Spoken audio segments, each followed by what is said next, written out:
Salut tout le monde, c'est Simon, je retrouve pour une vidéo, on part du côté de la Ligue des Nations. Ce coup-ci, c'est la 5e journée, si je dis pas de bêtises. Ouais, c'est ça, c'est la 5e journée.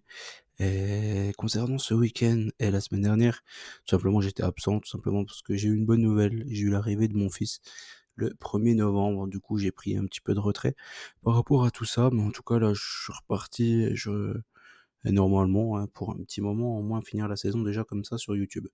Donc toujours pareil, 300 petits likes pour la prochaine journée. Et puis voilà, on attaque la 5e journée de la Ligue des Nations. La Ligue des Nations, il reste 2 journées, du coup la 5 et la 6. Enfin, ça va être les deux là maintenant. Donc on va voir ça, on va voir ça. Il y a pas mal de joueurs qui font l'impasse, c'est toujours la complication. Mais après en soi, je trouve que c'est pas si compliqué que ça, la Ligue des Nations. En tout cas, les dernières journées, les 4 premières journées ont été plutôt sympas. Premier match, Belgique contre l'Italie. Bon, j'ai déjà mis le résultat, ça commence bien. Belgique contre l'Italie. Ce que j'ai dit, enfin ce que je pense, les Italiens, les Belges, ils vont être obligés de gagner déjà premièrement ce match-là pour continuer à croire à la qualification. Les Italiens, ils auront besoin que d'un nul pour être quasiment sûr d'être qualifiés avec les Français. Donc pour moi, voilà, ils peuvent faire un petit nul. Et après, si je devrais donner mon favori, la meilleure équipe, clairement, c'est l'Italie. Mais bon, je pense qu'un nul, il pourrait déjà se satisfaire de ça. Faut pas oublier qu'au match aller, l'Italie aurait pu gagner le match tranquillement, ils ont pris un rouge, les Belges sont revenus dans le match. Donc voilà, si je devrais sortir un favori, ça serait peut-être plus l'Italie. Mais bon, ils sont capables de se satisfaire d'un match nul, on connaît les Italiens. France-Israël, je vais pas m'éterniser. Le match aller, il y a eu 4-1 du côté d'Israël.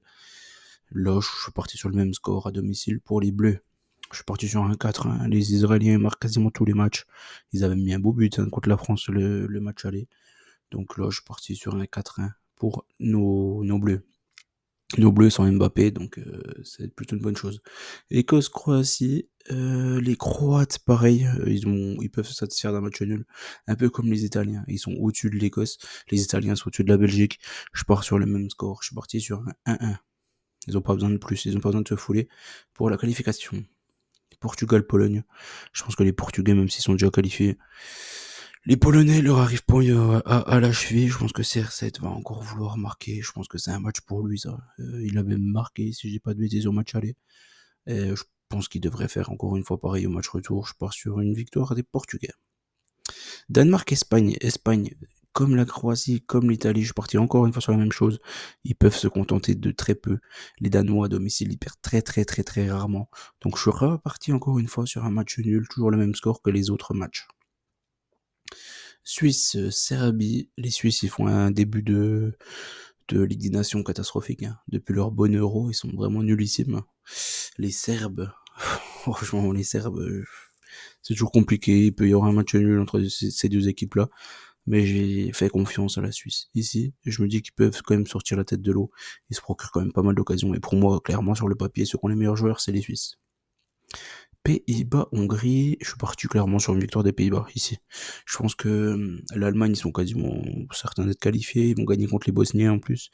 Les Pays-Bas et les Hongrois, ils vont se disputer la deuxième place. Je pense que les Pays-Bas, ils sont quasiment obligés de le gagner, celui-ci, sachant que les Hongrois, si je dis pas de bêtises, la dernière journée, ils reçoivent l'Allemagne. Et on sait que la Hongrie, en général, contre l'Allemagne, ils réussissent plutôt bien à la maison. Donc je pense que les Pays-Bas, ils ont tout intérêt à le prendre ce match-là. Même si après, bah, du coup, le dernier match sera la Bosnie, donc normalement c'est 3 points, facile. Mais je me dis qu'ils vont faire le taf à la maison. Je me pars sur une victoire des Pays-Bas. Et comme je l'ai dit aussi, une victoire des Allemands. Je les vois pas trop être en danger, les Allemands. Franchement, ils sont bien au-dessus de la Bosnie. Je les vois pas du tout être inquiétés par ces Bosniens. La Ligue B maintenant, Kazakhstan, Autriche, Grèce, Angleterre.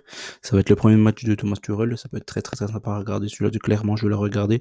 Surtout que les Grecs, ils avaient tapé les Anglais le match aller. Donc ici, les Anglais ont vraiment vraiment envie de se montrer, je pense, et de taper fort pour l'arrivée de Tuchel. Je pense en tout cas. Premier match Kazakhstan-Autriche. Les Kazakhs, ils prennent pas tant de buts que ça à domicile, hein. Les Autrichiens, pour moi, ils sont bien, bien, bien au-dessus des Kazakhs. Je suis parti sur une victoire autrichienne, 2-0. Les Grecs contre les Anglais, comme je l'ai dit, je pense que ils vont vouloir se montrer avec Turel. Je pars sur une victoire des Anglais. Et j'ai même mis un handicap. Je pense que les Anglais peuvent taper fort, très fort, ici contre les Grecs. Irlande-Finlande. Là, je suis parti sur une victoire irlandaise. Là, c'est vraiment le style de match qui devrait pas être terrible à regarder, ça. Plutôt à fuir. Je suis parti sur une petite victoire de l'Irlande, 1-0 contre les Finlandais qui à l'extérieur. C'est quasiment que des défaites, quoi, tout le temps.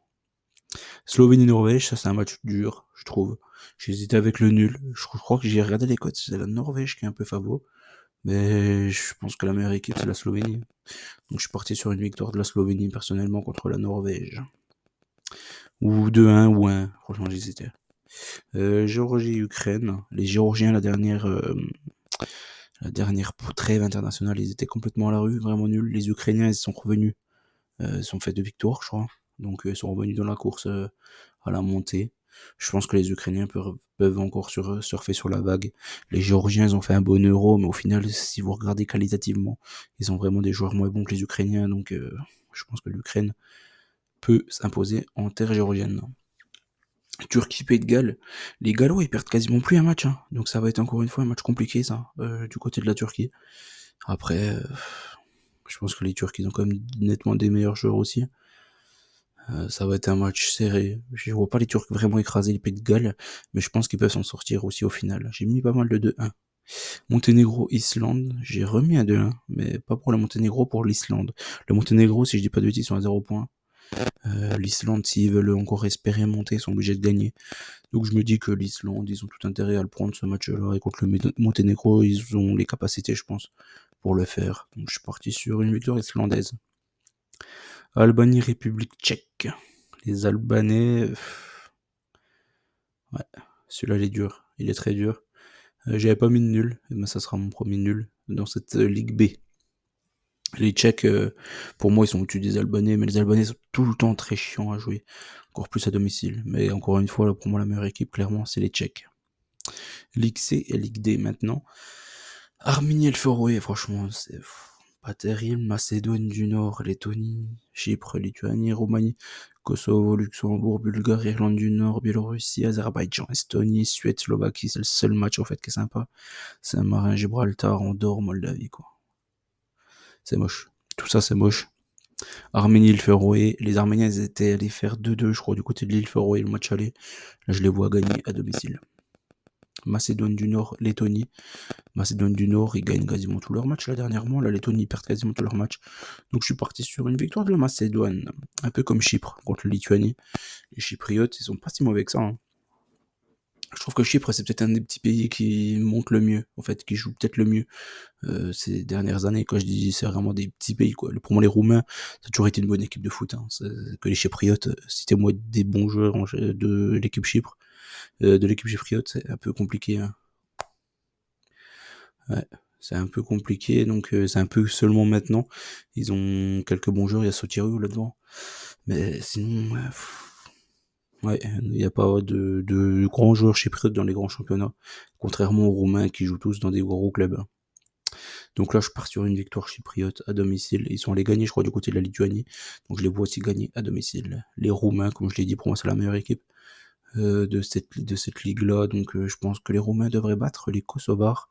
Même si, voilà, les Roumains peuvent se satisfaire aussi d'un match nul dans ce match-là. Donc je vois un match un peu étriqué quand même. Luxembourg-Bulgarie, le match aller 0-0, match retour, je suis reparti sur un 0-0. Les Bulgares, c'est vraiment... Les Bulgares et les Biélorusses, c'est la peste et le choléra au niveau du betting. Ah, ou alors, s'il faut que ça soit des personnes qui jouent les under. Mais sinon, à regarder, c'est des plays. Les deux équipes là, c'est vraiment des plays. Donc je suis parti sur les Bulgares. Ils font un nul et je suis parti sur la Biélorussie. Elle perd en Irlande du Nord. Pour moi, l'Irlande du Nord, comme je l'ai déjà dit plusieurs fois, c'est une équipe qui est plus joueuse dernièrement, donc je leur fais confiance pour réussir à s'imposer à domicile contre les Bélarusses. Azerbaïdjan-Estonie, là je suis parti sur une victoire des Azéris. Ils sont allés gagner, les Estoniens à domicile.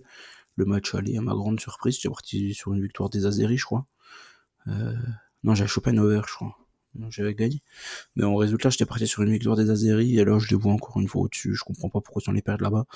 Et je pense qu'ils devraient gagner au retour. Les Suédois contre les Slovaques. Les Slovaques, j'étais parti sur un nul, je crois, le match aller. Le match retour, il est en Suède. T'as Gyökeres qui marche sur l'eau actuellement. Ça va être dur. Ça va être dur pour les Slovaques hein, de tenir le rythme. Je suis parti sur une victoire suédoise et encore une fois, je vous avais dit le match aller, jouer le BTTS. Là, je vous invite encore une fois à le retenter, surtout la cote elle est certainement encore plus élevée que le match aller. J'ai pas regardé encore les cotes. Je pense qu'elle est plus élevée encore que le match aller, donc je vous invite à regarder ça de plus près.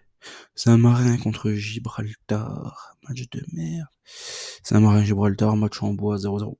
Hop, ouais, je m'en fous, je vous invite à pas jouer. Andorre-Moldavie, les gars d'Andorre, je crois ils ont fait que des défaites. Et les Moldaves, à l'extérieur, ils se déplacent très très mal. Donc, moi, je vous le dis, là, celui-là, je vais le couvrir. Je vais mettre un Moldavie au nul, mais je vois les Moldaves gagner au final. Là. J'ai pas regardé la cote encore une fois, mais je pense que les Moldaves, ils doivent être autour de 2, je pense. Du côté d'Andorre. On a fait le tour de tout ce que je voulais voir avec vous. J'espère que la vidéo vous a plu. Bon, bah, désolé, hein, la semaine dernière, j'avais mieux à faire, honnêtement. Donc, voilà. Je vous souhaite bonne chance à tous. N'oubliez pas qu'on gagne au père ensemble et je vous dis à très vite. Ciao tout le monde.